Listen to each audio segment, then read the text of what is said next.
Hey everyone, over the past year, I've been struggling with target panic or aiming anxiety. It goes by a lot of different names, but basically what it is your brain won't let your body shoot the shot the way you want to. It's getting in the way and you're doing things like snap shooting, you're getting stuck off target, you can't come to full draw. What else? I've had them all. Yeah, so those would be some of the main ones. Getting stuck off target. For me, I was getting stuck above the gold. I got stuck above the red to start, and then in the blue, and then completely off the target, and then I'm trying to drive my arrow tip down into the gold, and then I'm shooting as soon as it gets there. It was a nightmare. I've had it where I can't get to full draw, and then if I do, I release the arrow right away. It's like the worst feeling in the world. It really sucks the fun out of archery, and it can completely ruin your whole experience. And that's kind of what happened to me. So back 2019 at the Lancaster Classic, leading into the Classic, I knew I had target panic symptoms because this is something I've been dealing with pretty much my entire archery career, and I've always kind of put band-aids on it. And we'll talk about some of those band-aids in a little bit. But leading to that season, I had some of those symptoms I just talked about, the snap shooting, as soon as my arrow tip got to the gold, shooting. So people call those that a drive-by, getting stuck above the target, very mildly, but I was shooting really good in local tournaments, shooting in the high 260s for like a 30 arrow round. And so going into it, I felt pretty good. Like the scores were there, and I wasn't too worried about it. And really that ended up costing me big time, because by not addressing it as soon as it came up and addressing it the right way, I set myself up for failure at a major event like the Lancaster Classic. So at the Classic, the first I went to like the practice range, shot fine, shot really good actually, but yeah, felt that little bit of anxiety, target panic type stuff where I was just dropping it in there and releasing right away. Official practice, I mean, I'm not shooting like I normally do. You know, a few 6s and 8s and things like that, and normally, you know, 8 or better. So scoring starts, and it all goes out the window. I have all of these symptoms combined. The locked off target, I'm stuck high right, I can't get to full draw, I'm snap shooting, and it was the most painful 60 arrows of my life. It was the closest I've ever come to just walking out on a tournament, because it was that physically and mentally painful to sit there and fight and try and, you know, execute a somewhat decent shot. You know, I shot multiple misses that day, you know, on a single spot target, which I've never done before. Missed the bail because I was locked completely off the bail. It was a nightmare. So after that tournament, I put the bow down, started shooting compound a little bit more, you know, with a hinge, and my trad bow, picked that back up in the summertime, shooting a clicker.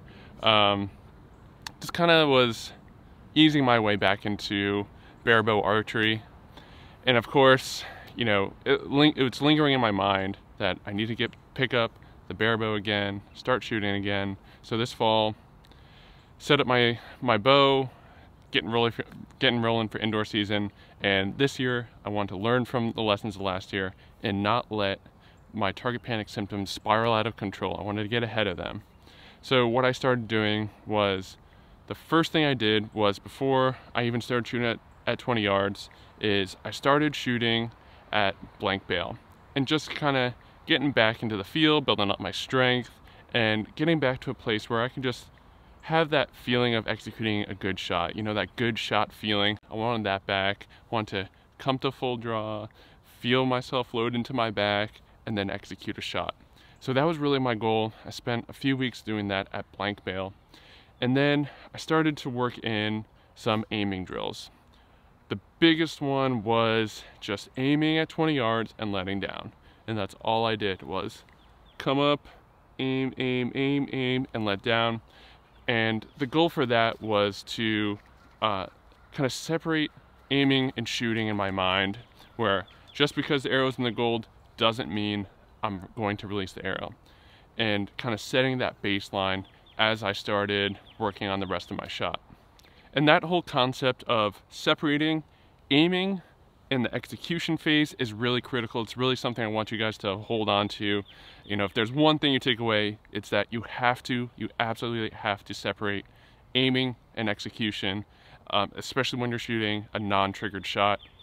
Separate, you have your aiming phase and then you have your execution phase, and they're very different things. And so what I started doing is when I started rolling into shooting is I kind of had kind of talk myself through the shot, where to get the point onto the gold is just get it there. Not like this, like I had this very slow, put it into the middle type of a thing, and then because by the time I slowly got it there, I'm already starting to get tired, and then there's not a lot of gas left for a proper hold and execute and transition phase and then a shot execution.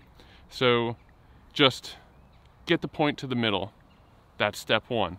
So get it there, and then the transfer to hold, I hate using that term. So what you're doing is you're loading your back muscles up.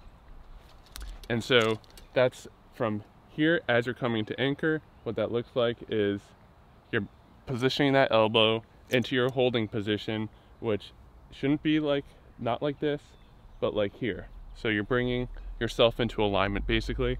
So coming into alignment, that elbow is behind the arrow. You can feel your scapula into place, and you can start applying back tension by imagining that elbow coming back and around. It doesn't actually look like it's moving, but you can kind of feel, if you imagine that in your head, you can feel it. All right, so aiming, you get into your back, and then you start moving that elbow back and around as you're aiming, and you're just watching that arrow float, and then the shot just goes off. And you just have to trust and let it go off. Now, a great drill to do if you're working on this, where you're really working on getting to the mode of aiming and execution are two different things. What you want to do is a 10-yard game. You can put up a 3 spot if you want, or a single spot, and you're shooting at 10 yards. And just having the closeness, but also aiming at a target. It's kind of like a hybrid between blank bailing and regular shooting. It eases your mind a little bit because you're not going to miss. You don't have to worry about trying to hit the middle, and but you still have that aiming component. So that's what I really like that drill. I mean, it's been taught by a ton of different coaches, so I won't even go into giving credit because it's out there. A lot of coaches teach it, but it helped me a lot. All right, so from there, what I started doing was really just not really worrying about holding steady or hitting anywhere specific on the target, not trying to shoot high scores. All I really cared about was staying at full draw for a long time, doing these really long holds, like 5 to 10 second long. Aim, I've transferred, and now I'm holding, and I'm just aiming, and just watching the target at full draw for 5 to 10 seconds and then releasing. And that really, I think, was one of the biggest helps for me, because the quick timing, I can shoot really well with it for a little while, but it's kind of like an index finger release with a compound. I can shoot, a few good shots with it in the beginning, but then it's like a steep downhill. And that's the same thing with me with quick timing, like coming into here and shooting quick. That works great with an Olympic recurve for me, or when I'm shooting with a clicker. But with a non-triggered shot, for whatever reason, a much longer hold works much better, and I can maintain good accuracy for a longer period of time. And we'll get into a scenario that happened to me later in the season where that really came into play. All right, so my first real competition of the year was in February, the Virginia State Championship. And again, my goal was to go there and really test to see how much progress I've made managing target panic.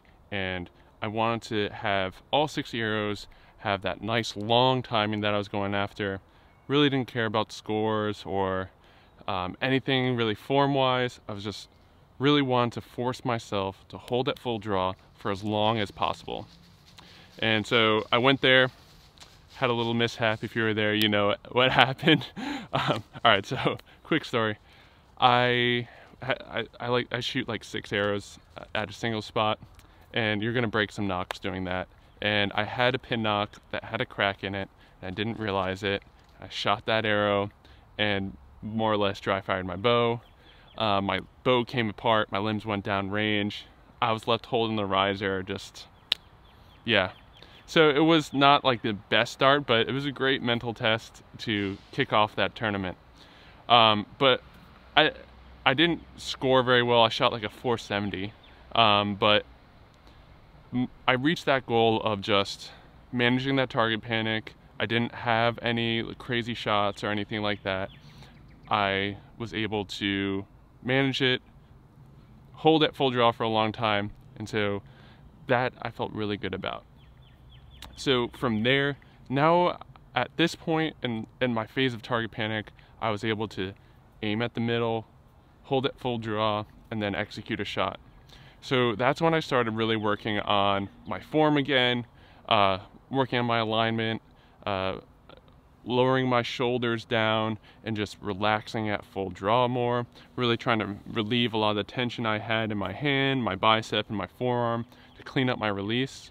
And all that stuff, plus all that mental work that I had done leading into it, really started to come together. My scores went up a lot, especially in practice. I started shooting really, really good.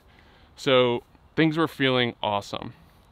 And then I went to indoor nationals just a few weeks ago at the end of February, ready to test everything that I've been working on. Really looking forward to just using it as a way to test everything in a major tournament format.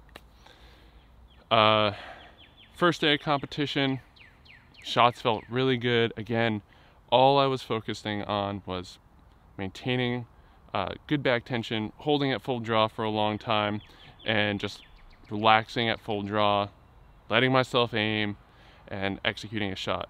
I was hitting high all that first round, and it took me way too long to correct. So that the first round I shot like a 240 something, and then I shot a 250 something, and then the next day is when my target panic came back during the first end of official practice. I shot a miss, and I was like, it was like back to Lancaster. I was like, whoa, what's going on here? And I just kind of collected myself, and I went back to aim, let down, okay? Aim, let down, and then really force myself to have a nice long hold with the point in the middle, you know, using my just get it there, and then just hold, and then executing a shot, and boom, it all came back together. Every single shot for those 60 arrows was a mental struggle without a doubt, battling my urge to just shoot right away or shortcut that system. But by battling out, I was able to shoot my highest score in competition, a 507, and I felt awesome because I shot that score while battling target panic. So I hope some of these tips and just kind of sharing some of what I've been through will help you guys. And one thing I want to touch on before I end this video is clickers and why I think they're really good and why I think they can be detrimental to solving target panic. I've been shooting a clicker since I was a teenager because I shot Olympic recurve for most of my archery career through college and all that. And I probably had target panic the entire time of some variety, but it was kind of disguised because I had that clicker. And then when I started shooting compound, I was using a hinge, and again, that helps mask some of those target panic symptoms. And when I picked up a Barebow for the first time, it was like I had no control over my shot or anything. And that's because there was no clicker there, and I wasn't able to hide behind that tool of pulling to a click and then releasing. So, and throughout, I mean, you can look back at some of my videos, I've talked about clickers and how they've helped me, and they really do help. But if you just put one on your bow without doing the other work of separating aiming and execution, your results are going to be short term. Like, you'll have that immediate, I can get to full draw again and I can execute a good shot again, but your plateau is going to be here where it could be up here. So what I recommend is not putting a clicker on a bow right away. And even with like an Olympic recurve, you don't put a clicker on someone's bow unless they're able to get into a strong holding position and reach proper alignment consistently. Otherwise, they're just going to be fighting the clicker the whole time and trying to get to full draw. And the same thing goes with trad and barebow and all that. Is one, your form has to be really good to use a clicker, and two, you really need to have that mental side of using a clicker where you're separating aiming and execution. So just keep that in mind. If you want to use a clicker, by all means do. I don't have any problem with using them. Same thing with grip sears. I used a grip sear at Indoor National Shooting Barebow in 2018. Yeah, 2018.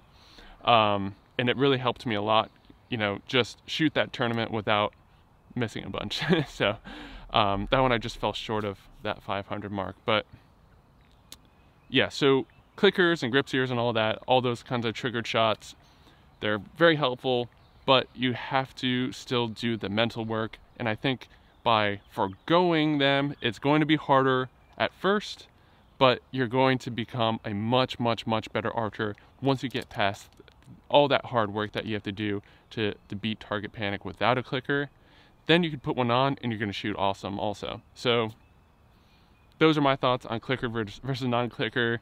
And yeah, so having done both, I wish I had just forced myself to beat target panic without a clicker, and then I would have saved myself 3 years of having target panic. And yeah, so I really hope this video was helpful. I'll do another video with just the drills I used and kind of go more in depth on that, but I just wanted to kind of share how I was able to beat target panic without a clicker, and I hope it helps some of you guys. All right, so real quick, I want to say thank you to all the coaches that have helped me get past target panic. Their advice was invaluable. I used, you know, bits and pieces from all of them throughout the years, and they've all been super duper helpful for me. So without further ado, John Demmer, thanks. And everyone from the Barebow Project, Frank and Grayson, that podcast has been really helpful for me. And then just exchanging text messages and phone calls, and working through a lot of this stuff. John was a huge, huge help for me. So if you are having trouble, go bug him. And then D Falks, Joel Turner, my coach growing up, Butch Johnson, you guys have also been a tremendous help. Just kind of like a lot of that advice kind of like came through as I was getting over target panic, and then it all just kind of made sense to me. It's kind of like one of those things where someone can tell you the right answer, but you kind of have to find it for yourself in the end. So thank you to all of you guys for supporting me and helping me out through the years. So with that, we will see you all in the next video.